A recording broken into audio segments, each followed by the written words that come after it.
ሰላም ውድ የውጭ ባርስ ፕላስ የዩቲዩብ ቻናሌ ቤተሰቦች፣ ይህ ውጭ ባር ትሪቡን በየሳምንቱ ወደ እናንተ በአዳዲስ ስፖርታዊ ዜናዎች የሚቀርብ ሲሆን አዘጋጁም እኔው ውጭ ብሬ እንዲሁም ከቴክኒሻኔ ከራሴው ውጭ ብሬ ጋር በመሆን ወደ እናንተ የምናደርስ ይሆናል። አዳዲስ ቪዲዮዎች ወዲያውና በፍጥነት እንዲደርሷችሁ የደውል ምልክቱን በመጫን ሰብስክራይብ አድርጉ፣ ቤተሰብ ሁኑ እንላለን። አብራችሁን ቆዩ። ኩልሱሬ እንኳን ደህና መጣ፣ እንኳን ደህና ቆየኝ ዘላለም።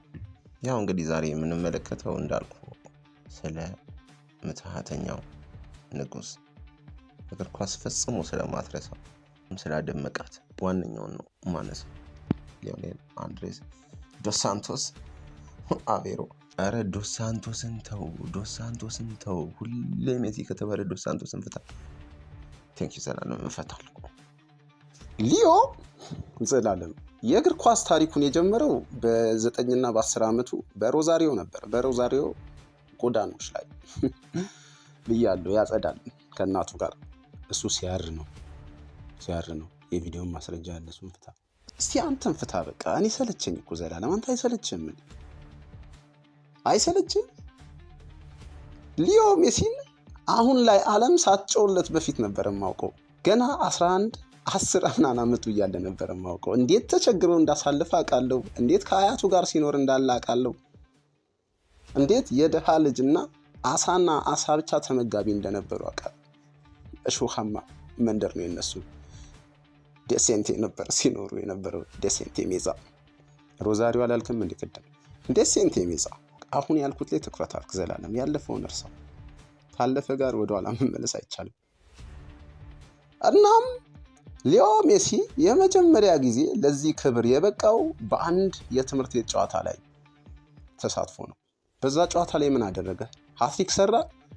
ሌላ ደብል ሃትሪክ የሚያሰራውን አጋጣሚ አሲስት በማድረግ የጎልም የአሲስትም ታሪኩን ሀብሎ ጀመረ ማለት ነው ዘላለም። የዛኔ ነው እንግዲህ በራይካርድ አይን ውስጥ የገባው። የዛኔ ራይካርድ ነበር እንደ ሊዮ 9ኛ ዓመቱ ራይካርድ ነበር የባርሴሎና አሰልጣኝ። አዎ ኧረ ተጫዋች ነበር እኮ የባርሴሎና። አትከራከሪም ብያ አትከራከሪም። እሱን ተው። የዛኔ ነው እንግዲህ በባርሴሎና የመልማይ አይን ውስጥ የገባው።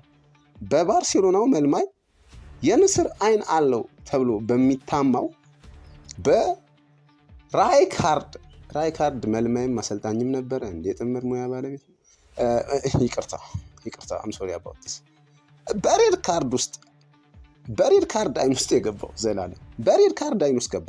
አረ ሬድ ካርድ አንተ ከራይካርድ ለማምለጥ ብለህ ሬድ ካርድ ዳኛ ብቻ የሚይዘውን ካርድ ምን ሆነ? ሬድ ካርድ ነው በቃ እንደዛ ነው። በዛ ከመጣ በዚህ መጣ። አሁን ሬድ ካርድ ነው። የዛን ጊዜ ነው እንግዲህ በባርሴሎና አይን ውስጥ በሬድ ካርድ አይን ውስጥ ሬድ ካርድን ፈታ ኩልሱሬ ገባ። ፈታለው። ከዛን ጊዜ አንስቶ በባርሳ ቤት ነገሰ። እንዴት ነገሰ? እሱን ዓለም ያየው ነገር ስለሆነ ዘላለም በሱ ላይ ምንም የምለው ነገር የለም።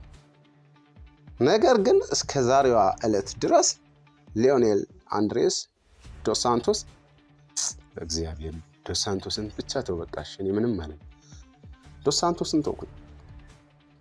ሊዮ ከዛን ጊዜ ጀምሮ እስከ ዛሬ እንደ ዓለም በሚያየው መልኩ አሸብርቆና ደምቆ አለ።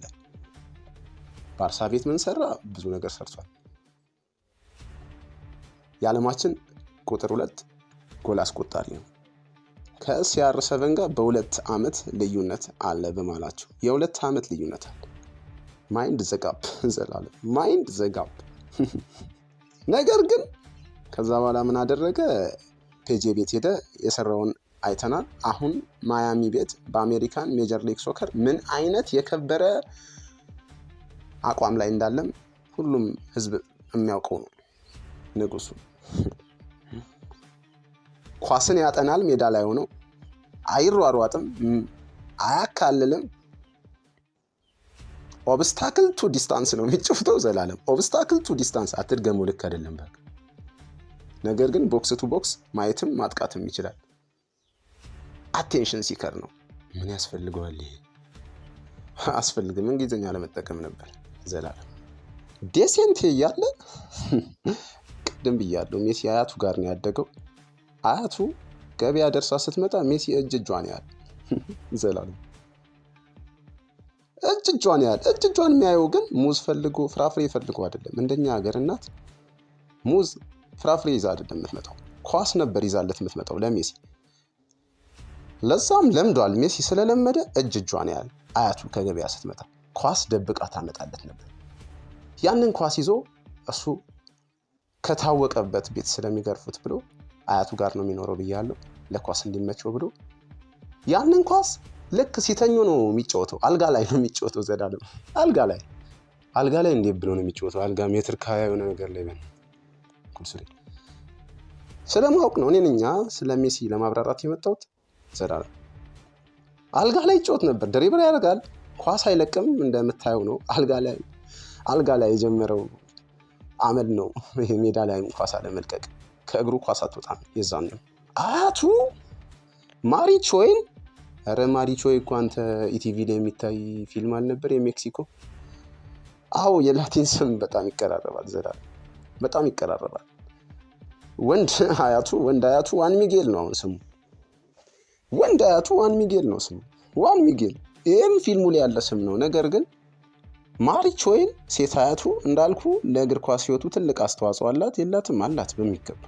እሷ ደብቃ ያመጣችለት ኳስ ነው አሁን ላይ በአደባባይ ያከበረው። ሊዮኔል ዶስ ሳንቶስ እንዳትጀምር ኮንሶሊ ተውኩኝ። ዶስ ሳንቶስ ተውኩኝ። ዘላለም ያው እንግዲህ እስከ ዛሬ ድረስ ከብሮ ነው ያለው።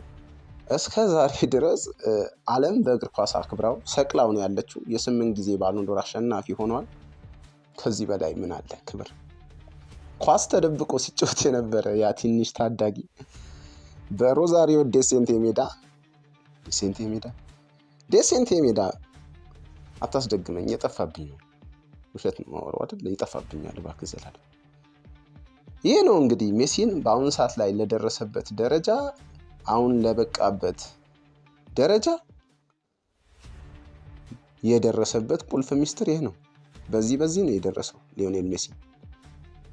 እንግዲህ ውድ ተመልካቾቻችን ውጭ ባርስ ፕላስ ላይ ነበር ይህንን ፕሮግራም ስትከታተሉት የነበረው። የፕሮግራማችን ስፖንሰሮቻችንን ከዚህ በፊት ስለዘረዘርን አሁን ላይ እኛ መዘርዘር አንችልም። እናንተ ብቻ ከእናንተ የሚጠበቀውን 1 2 3 ነገር አድርጉ። 3ቱም የደውል ምልክቷን በመጫን ሰብስክራይብ ማድረግ ነው። አብራችሁን ቆዩ።